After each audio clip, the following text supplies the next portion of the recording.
why Turkey has this fondness which is increasing towards Pakistan. Is it because of hegemony towards an Islamic world? If not Saudi Arabia, we would new world order. Okay, I'm kind of getting what you're asking. Why does Turkey love Pakistan so much? And what about the Islamic world? Who wants to be the leader of the Islamic world?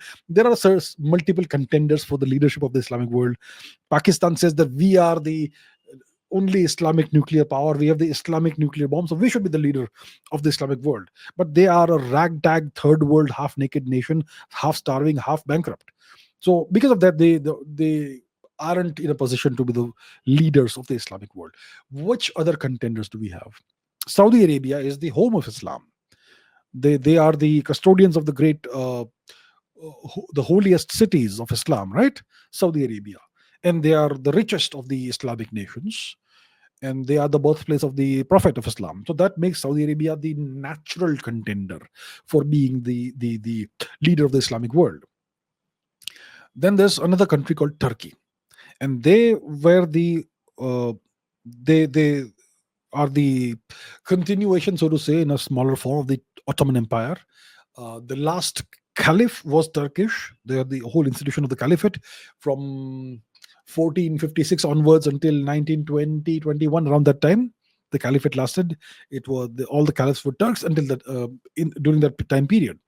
So they consider themselves to be the natural contenders for being the leaders of the Islamic world. And the Saudis and the Turks don't get along, so there's that friction there.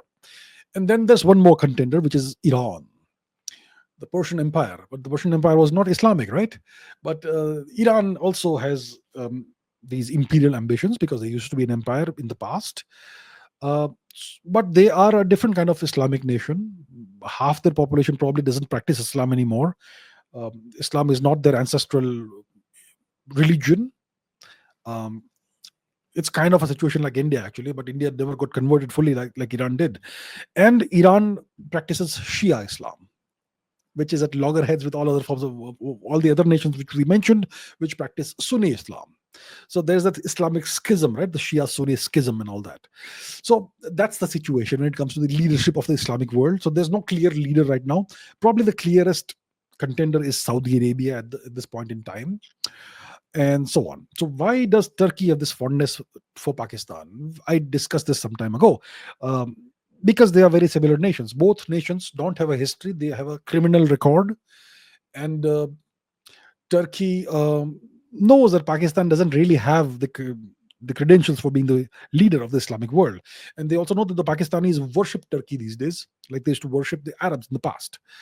Um, and they imagine the Pakistanis that they are descendants of Turks who ruled over the subcontinent and so on.